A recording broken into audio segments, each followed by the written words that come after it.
I never planned to come back home. Not after the way I left. Not after the quiet disappointment that followed my name everywhere in that family. But when my grandmother turned 75, my mother called and said, just show up for once. Not, we miss you. Not, please. Just an obligation wrapped in guilt. So I came back. I'm Ethan. I'm 31 years old. And this was my first time stepping into that house in 8 years. Nothing had changed. Same white siding. Same oak tree in the front yard. Same house where success had a very specific definition, and I'd failed it publicly. The driveway was already full when I arrived. 2 black SUVs, a new Tesla, a Mercedes with temporary plates. I parked my rental sedan a block away and walked the rest of the distance. Old habit. Don't arrive looking like you don't belong. Inside, the house buzzed with noise, laughter, glasses clinking, the sound of people celebrating a life I'd never been allowed to be proud of. My cousin Mark was impossible to miss. He never was. He stood at the center of the living room, tailored suit jacket off, sleeves rolled just enough to show the watch. The watch everyone had already noticed. MBA, corporate fast track, recently engaged, recently promoted, recently everything my family respected. People leaned toward him when he spoke. They always had. My mom saw me from across the room. She paused, smiled, that tight smile parents give when they're unsure whether pride or embarrassment is the correct response. You made it, she said. No hug, just confirmation. I handed her the gift and stepped aside like a guest instead of a son. For the first 40 minutes, I stayed invisible. I refilled drinks, complimented the food, listened to conversations that assumed I wasn't worth including in. You learn that skill young when you're the disappointment. Mark talked loudly about bonuses and leadership retreats. My aunt nodded like she understood stock options. My uncle Frank laughed too hard at everything. Then it happened. It always does. So, Ethan, Mark said, voice rising just enough to pull the room toward him. What are you doing these days? The question landed like a spotlight. Conversations paused. People turned. I could feel it. That familiar pressure in my chest, the one that used to turn into anger. I kept my voice calm. I run a consulting firm. He laughed. Not a chuckle. A real laugh. Consulting? Like freelance stuff? My aunt joined in immediately. Is that stable? You know, Mark just bought a place. My mom stared at the table. Didn't say a word. It pays the bills, I said. Mark raised his glass. Hey, as long as you're happy, right? That tone. The one that says you're harmless now. Safe to dismiss. Then Uncle Frank leaned back in his chair. 3 whiskeys deep and always hunting entertainment. Didn't Ethan drop out of law school? Silence. Every eye on me again. I didn't drop out. I left. But correcting that story never mattered. Mark smirked. Yeah, that was bold. The heat rose in my chest. Not anger. Something colder. I smiled. Best decision I ever made. That's when my phone buzzed in my pocket. Once, I ignored it. Buzzed again. I excused myself and stepped outside. Ethan, it's Rachel from North Point, the voice said. Sorry to bother you on a weekend, but the board needs confirmation. Are you still okay to finalize the acquisition Monday? Through the window,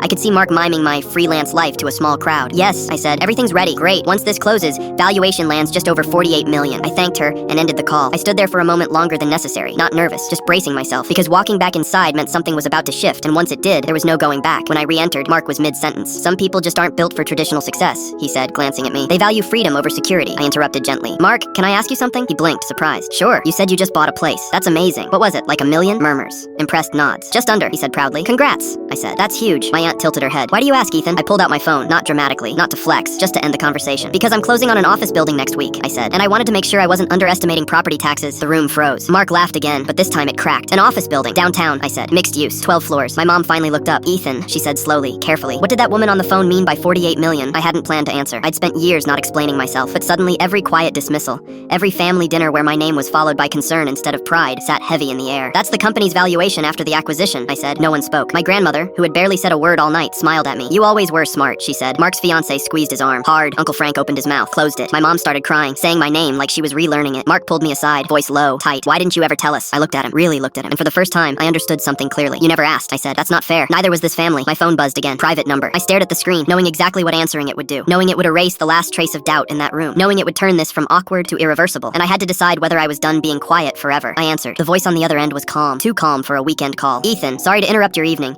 We just received the preliminary approvals. Legal wants your confirmation before they release the announcement Monday morning. It wasn't loud. It didn't need to be. The living room had gone quiet the second I said hello. People have a sixth sense for moments that might turn important. I stepped a little farther from the doorway, but not far enough that they couldn't still hear my side of the conversation. Yes, I said. Everything's finalized. A pause. Papers shuffling. Excellent. Once this goes public, press inquiries will start immediately. We'll route them through your office. Congratulations, Ethan. I thanked her and ended the call. When I turned around, the energy in the room had shifted from amusement to calculation. The same people who had been comfortable laughing 10 minutes earlier were suddenly very interested in details. My aunt was the first to approach. Office building? She asked carefully, like the words themselves might explode. You're buying an office building? I nodded once. Closing next week. Mark stood a few feet away, arms crossed now, no smile, the watch still on his wrist, but suddenly it looked like an accessory instead of a trophy. What kind of consulting firm buys office buildings? He asked. His tone tried to stay neutral, but the strain was obvious. The kind that outgrows rented space, I said. My mom moved closer, wiping her eyes. Why didn't you tell me any of this? It wasn't anger. It was confusion mixed with regret, like she'd opened a book and realized she'd skipped half the chapters. I held her gaze for a second. You never really asked about specifics, I said gently. You asked if I was okay. I always said yes. That answer landed heavier than I expected, because it wasn't an accusation. It was just the truth, and truth is harder to argue with than anger. Within minutes, the room transformed into an interrogation disguised as curiosity. How big is the company? How many employees? Is it tech? Is it finance? The questions stacked on top of each other. People who had never once called me during holidays suddenly wanted timelines,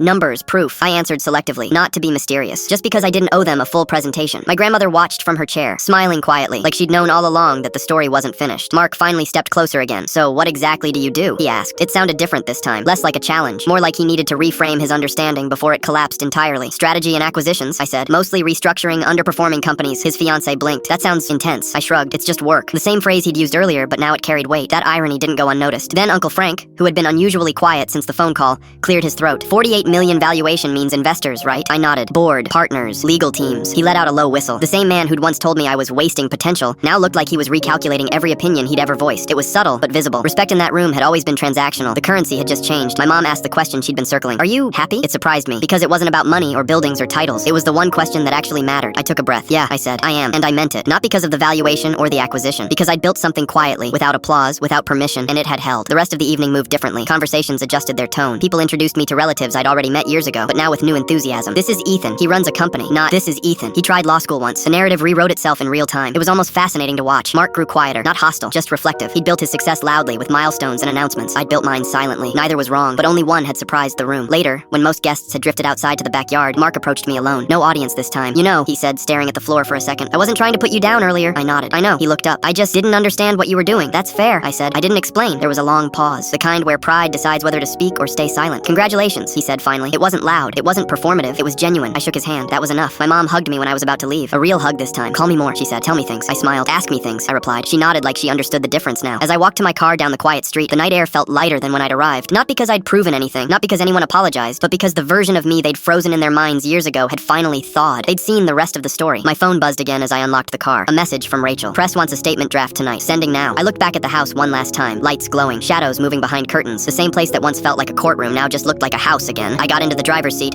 started the engine, and pulled away without urgency. The road ahead was quiet. No applause, no music. Just the steady hum of tires on asphalt and the calm realization that sometimes the loudest victories are the ones you never announce. By Monday morning, the announcement was everywhere. Not front-page national headlines, not celebrity gossip level, but in the spaces that actually mattered. Business journals, finance newsletters, industry feeds, the kind of places people in corporate offices read before their first coffee. My phone started vibrating at 6:12 a.m. Emails, messages, missed calls from numbers I hadn't seen in years. The acquisition was official. The valuation confirmed. The company name, my company, printed in bold letters like it had always belonged there. I didn't rush to respond. I made coffee, sat by the window, watched the city wake up. For years, mornings had started with urgency. Deadlines, calls, decisions stacked before breakfast. This morning was different, not because there was less to do, but because something internally had shifted. The validation I used to chase wasn't out there anymore. It had already happened quietly over years of work. The articles were just echoes. My mom called at 6:47. I let it ring once, twice, then answered. Her voice was softer than usual. I saw the news. A pause. I'm proud of you. 3 words I hadn't heard from her in that order before. They didn't erase the past. They didn't need to. They simply existed now. Thank you, I said. She asked if I'd come for dinner soon. Not a demand, an invitation. I told her I would. We hung up without tension. That alone felt new. By mid-morning, my inbox filled with a different category of messages. Former classmates, distant relatives, old acquaintances who suddenly remembered shared memories with surprising clarity. Always knew you'd do big things. Not surprised at all. We should catch up. I read them without irritation, but also without obligation. Success has a strange side effect. It rearranges people's memories. The version of you they once doubted becomes the version they claim they supported. I didn't correct anyone. There was no point. The past doesn't change. Only the stories people tell about it do. Around noon, Mark texted. Simple message. Saw the announcement. That's huge. Coffee sometime? No defensiveness. No comparison. Just neutral ground. I appreciated that. Growth doesn't always look like apologies. Sometimes it looks like tone changing. I replied, sure, this week works. That was enough. No need for long explanations. Respect had finally found its place between us without being forced. The office building closing happened 3 days later. 12 floors of glass and steel that reflected the sky like it belonged there. I walked through empty corridors that would soon hold teams, meetings, decisions, futures. The realtor talked numbers, logistics, timelines. I listened, signed where needed, shook hands. It was all very procedural. No dramatic music, no cheering crowds, just pen on paper and the quiet understanding that years of late nights had materialized into something tangible. When the keys were placed in my hand, they were lighter than I expected. That evening, I visited my grandmother. No announcements, no entourage, just me and a small bakery box. She poured tea and asked about work the same way she always had. Not about money or buildings, but about whether I was tired, whether I slept enough, whether I still read before bed, the fundamentals. I knew you'd find your way, she said. Not because she predicted outcomes, but because she trusted process. There's a difference. One is guessing the future. The other is believing in someone's ability to handle it. News cycles moved fast. Within a week, the announcement stopped trending. Another company replaced it. Another headline took its space. That's the part people don't talk about. Big moments feel permanent while they're happening, but the world keeps rotating. What stays isn't the article. It's the infrastructure you build afterward. The meetings, the hires, the decisions that never make headlines but determine everything. Family dynamics continued adjusting quietly. Invitations started including my schedule instead of assuming my availability. Conversations shifted from, what do you do, to, how are things going? The difference was subtle but meaningful. Not because I needed validation, but because respect had finally detached from comparison. I wasn't the cautionary tale anymore. I was just another adult in the room. One night, months later, I scrolled through old photos on my phone. Law school orientation, tiny apartments, spreadsheets open at 2 a.m., messages I'd sent to mentors asking for advice, rejections, contracts. There was no single turning point, no cinematic transformation, just accumulation. Thousands of small decisions stacked on top of each other until they resembled momentum. People like to identify one moment where everything changed. The truth is quieter. Everything changes gradually, then all at once in other people's eyes. Mark and I eventually had that coffee. We talked about markets, leadership, stress, sleep schedules, normal conversation, no hierarchy, no rivalry. Just two people comparing notes on different paths that required the same discipline underneath. When we left, he said, "You built something solid." I replied, "So did you." Both statements were true. Success stopped being a competition the second we stopped measuring it against each other. The office filled, teams formed, projects launched. Some succeeded, some failed. That never stopped. Growth didn't freeze life into perfection. It simply expanded the scale of responsibility. But the internal noise, the need to prove, to announce, to justify, that faded. The house I'd walked into months earlier no longer felt like a courtroom in my memory. It felt like a checkpoint, a reminder of distance traveled, not distance remaining. Late one evening, I stood by the office window overlooking the city lights. Cars moved like steady streams below. Buildings hummed with lives I'd never know. The world didn't feel conquered. It felt collaborative, like I'd finally found my lane in a highway that had always been open. My phone buzzed with another message,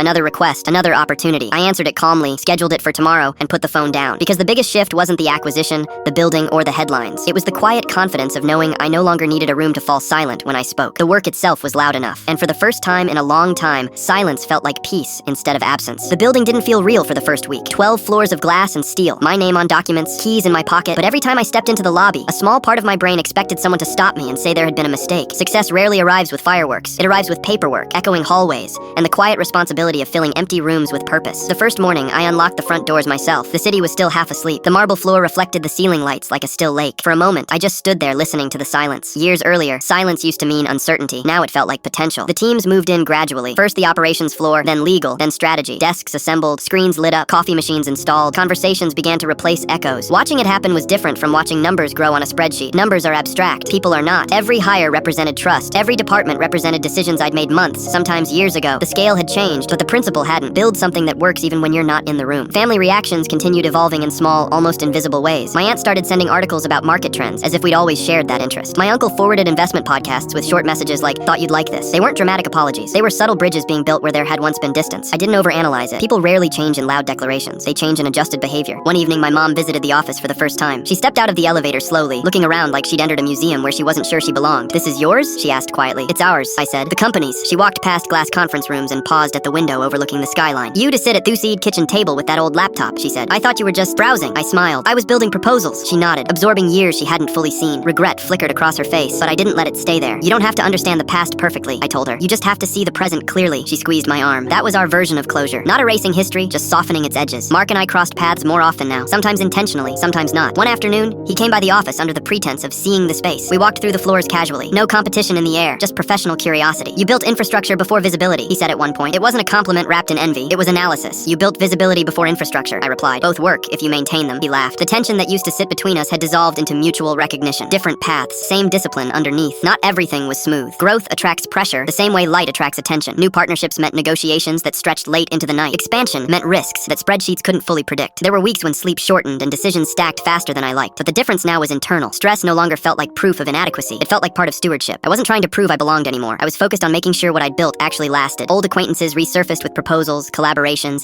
and occasionally thinly disguised requests for favors. I learned to respond without resentment and without overcommitment. Boundaries became less about saying no aggressively and more about saying yes selectively. Success doesn't just increase opportunities, it increases the importance of filtration. Every yes shapes the future just as much as every no. One Sunday afternoon, I returned to the old neighborhood alone. No announcements, no social media posts, just a quiet drive past familiar streets. The house looked smaller than I remembered. It always does. Places that once held authority over your emotions shrink when you outgrow the version of yourself that lived there. I didn't feel anger. I didn't feel triumph. I felt neutrality, the rare kind that comes from understanding rather than indifference. The past hadn't disappeared. It had simply lost its control over the narrative. Back at the office the next week, I watched a new intern rehearse a presentation in an empty conference room. Nervous, determined, adjusting slides repeatedly. It was a mirror of earlier years, except now I was on the other side of the glass. That perspective shift was the real expansion. Buildings and valuations were visible growth. Perspective was invisible growth, and far more permanent. I made a mental note to give the intern feedback later, not because it was required, but because someone had once done that for me when it mattered most. Conversations with family became less about catching up and more about sharing. My mom stopped asking if I was busy and started asking what I was working on. My aunt stopped comparing milestones and started asking for advice for her own projects. The dynamic didn't flip overnight. It recalibrated gradually. Respect rooted in understanding lasts longer than respect rooted in surprise. Late one evening, long after most floors had emptied, I stood by the window again. The city below pulsed with quiet energy. Traffic lights changing, trains sliding along tracks, office windows flickering off one by one. Expansion, I realized, wasn't about size. It was about capacity. Capacity to handle responsibility without losing clarity. Capacity to revisit old wounds without reopening them. Capacity to succeed without needing applause to validate it. My phone buzzed with a calendar reminder for a family dinner the following weekend. Months earlier, that notification would have carried tension. Now it felt ordinary. Not a test, not a stage, just an event. And that ordinariness was the real sign of progress. When milestones stopped feeling like battles and started start feeling like routines. You know, growth has moved from external to internal. I turned off the office lights floor by floor as I left, each switch dimming reflections in the glass until only the city lights remained. The building no longer felt like something I had to prove I deserved. It felt like a tool, one piece of a larger life still unfolding. Expansion wasn't loud, it was steady, and for the first time, moving forward didn't feel like escaping the past. It felt like simply continuing. Success didn't arrive with enemies. It arrived with invitations. Messages I hadn't seen in years started appearing again, each one friendly, casual, carefully worded. We should reconnect sometime. Proud of you, man. Let's grab lunch when you're free. Some were genuine, some were strategic. The difference wasn't always obvious at first, but patterns reveal themselves if you watch long enough. I stopped reacting emotionally and started observing behavior. Who asked about the work versus who asked about the numbers? Who wanted conversation versus who wanted access? The first real test came disguised as nostalgia. An old college acquaintance named Daniel called, enthusiastic, animated, talking fast like he used to before exams. I always knew you'd make it, he said. Listen, I've got this startup idea. Just need a small investment to get traction. He hadn't asked how I was. He hadn't mentioned the years in between. Straight to the ask. I didn't feel anger. I felt clarity. Send me a formal proposal, I said. He never did. Some opportunities disappear the moment you require structure. That told me everything I needed to know. Family requests followed a softer pattern, not demands, suggestions. My aunt mentioned a business her neighbor was starting. My uncle floated the idea of advice that sounded suspiciously like consulting without contracts. None of it was malicious. It was familiarity trying to attach itself to perceived stability. I learned to respond with warmth and limits at the same time. I'm happy to look at it briefly. I can't commit long term. Boundaries delivered calmly are harder to argue with than boundaries delivered defensively. Mark handled the shift differently. He didn't ask for favors. He asked for conversations. We met occasionally to exchange perspectives, markets, leadership challenges, hiring decisions, no hidden angles, just two professionals comparing notes. That mutual respect became a steady point amid the noise, not because we suddenly agreed on everything, but because neither of us needed to diminish the other anymore. Competition had matured into parallel growth. The most unexpected messages came from people I barely remembered. Former co-workers, distant classmates, neighbors from old apartments. Their words carried admiration, but also a subtle attempt to attach themselves to the current version of me. I answered politely without reopening doors that didn't need reopening. Success doesn't require isolation, but it does require selectivity. Every connection is an exchange of energy, time, and expectation. I chose carefully. One evening, my mother called with a hesitant tone. Your cousin Emily is struggling, she said. She doesn't want money, just guidance. That was different. No financial ask, no shortcut request, just direction. I agreed to meet Emily for coffee. She arrived nervous, notebook in hand, questions prepared. She listened more than she spoke. That conversation reminded me what genuine outreach looks like. Not seeking rescue, but seeking clarity. I left feeling lighter, not drained. That's how I learned the simplest rule. Help where effort already exists. Public perception continued evolving. Articles faded, but reputation lingered in professional circles. Invitations to speak at panels, to mentor programs, to advise boards appeared regularly. I declined more than I accepted. Not out of arrogance, but preservation. Overexposure dilutes impact. Selective presence strengthens it. When I did attend, I spoke less about achievements and more about process. People expect secrets. What they need are principles. At family gatherings, the tone had permanently shifted. Conversations no longer circled around comparison. They revolved around updates, ideas, shared humor. The house that once felt like a silent scoreboard now felt like neutral ground. Not perfect, just balanced. My mother stopped introducing me with disclaimers. She simply said my name. That small change carried more weight than any headline ever could. Not every interaction ended neatly. A former friend grew distant after I declined a partnership that lacked structure. Another accused me of changing. I didn't argue. Change is inevitable. Alignment is optional. The goal wasn't to keep every connection intact. The goal was to keep integrity intact. Some relationships are seasonal. Recognizing the season prevents unnecessary conflict. Work expanded steadily. New teams formed. New markets opened. With growth came harder decisions. Letting projects go. Turning down lucrative deals that didn't align with long-term direction. Prioritizing sustainability over speed. Those choices rarely looked impressive from the outside, but they defined the inside. Discipline isn't loud. It's repetitive and often invisible. One late afternoon, I found myself alone in a conference room after a long strategy session. The city outside the glass walls moved with indifferent momentum. Cars flowed. Lights changed. Nothing paused for anyone's milestones. That realization wasn't discouraging. It was freeing. The world doesn't stop to validate you, which means you're free to validate yourself through consistency instead of applause. Messages continued arriving, but they no longer dictated my mood. Invitations became options, not obligations. Requests became filters, not pressures. Respect had stabilized into something quieter and more durable. The need to prove had been replaced by the responsibility to maintain. That shift changed everything. Success stopped feeling like a peak to defend and started feeling like a platform to manage. By the end of that season, the most noticeable transformation wasn't external. It was the absence of urgency in my reactions. I answered when it made sense. I declined when it didn't. I helped where effort met opportunity. I stepped back where intention felt misaligned. The noise around success never fully disappears, but you learn which sounds deserve attention and which are just echoes. And in that quiet understanding, boundaries stopped feeling like walls. They started feeling like architecture, structures that didn't keep people out but kept purpose standing. The call came on a Thursday evening when the office had mostly emptied and the city outside my window was turning from gold to blue. My mother's name lit up the screen. Not unusual anymore, but her timing was. She usually called earlier when the day still felt busy and words had somewhere to hide. I answered. Her voice was steady, but softer than usual. Can you come by this weekend? She asked. No details, just the question. I paused, checked my calendar out of habit more than necessity, and said yes. There are moments when you don't need context to know something important is waiting. The house looked the same, but the air felt different when I walked in. Less crowded, less performative, just quiet. My mother was at the kitchen table with 2 mugs already poured. Steam curled upward in slow spirals. She gestured for me to sit, then folded her hands like she was preparing to say something she'd rehearsed 100 times and still wasn't sure would come out right. For a while, we talked about neutral things. Work schedules, the weather, a neighbor's new dog, the kind of conversation people use to build courage. Finally, she took a breath that lingered longer than the others. I didn't see you, she said. Not accusatory, not defensive. manipulative, just honest. When you were younger, I thought I understood what success looked like. I thought pushing you towards certain paths was helping. And when you stepped away from those paths, I assumed you were drifting. She looked down at her hands. I didn't ask enough questions. The words didn't arrive dramatically. They arrived carefully, like glass being set on a table instead of dropped. I let the silence exist before answering. I didn't explain enough, I said. I thought if I talked about it before it worked, it would sound like excuses. So I waited until there was proof. She nodded slowly, absorbing the symmetry of it. Two people waiting for evidence instead of conversation. I was proud of you, she added, eyes still lowered. I just didn't know how to show it when I didn't understand the direction. That sentence held more weight than an apology ever could. Pride without understanding often turns into distance. Hearing her separate the two shifted something that had been quietly rigid for years. I reached for my mug, more to steady the moment than to drink. You don't have to understand every step, I said. Just trust that I'm walking somewhere intentionally. We talked longer than we ever had without tension. About my early years after leaving law school. About the nights she'd worried but didn't call because she didn't want to seem intrusive. About the pressure she'd felt from relatives who measured life through predictable milestones. None of it excused the past. None of it needed to. It simply explained the architecture behind it. Understanding doesn't erase mistakes. It prevents them from repeating. At one point, she smiled in a way that felt unguarded. You always stayed up late with that laptop, she said. I used to think you were wasting time. I laughed softly. I was writing proposals. She shook her head. I wish I'd asked what you were writing. The regret in her voice wasn't heavy anymore. It was reflective, almost instructional, like she was reminding herself how to be different going forward. When I stood to leave, she hugged me. Not the brief, careful hug from months earlier, but a steady one that didn't rush to end. Call me when things change, she said. Not just when they're finished, I nodded. Ask me when you're curious, I replied. It wasn't a correction. It was a shared agreement. Communication, not assumption. Driving back that night, the city lights didn't look like milestones or destinations. They looked like indicators. Proof that movement was constant everywhere, not just in my life. The conversation hadn't rewritten history. It had repositioned it. The past no longer felt like a weight tied to progress. It felt like context attached to growth.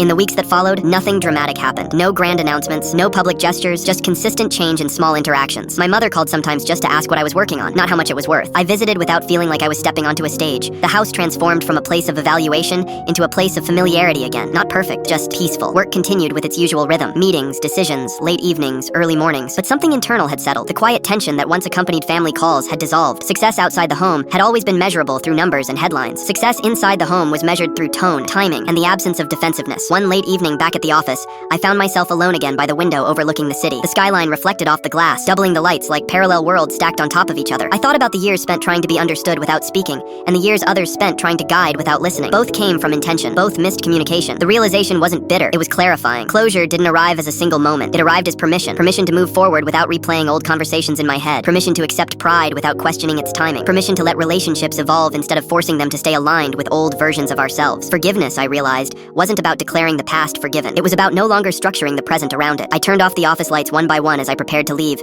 each switch dimming reflections until only the city remained. The building, the company, the milestones, they were still there, still growing. But the most significant shift had happened somewhere quieter. The need to be recognized by the people who once misunderstood me had transformed into something steadier, mutual understanding without urgency. As I stepped into the elevator and watched the floors descend, I didn't feel like I was leaving something behind. I felt like I was carrying less with me. And sometimes that's what emotional closure really is. Not gaining a final answer, but losing the weight of the question.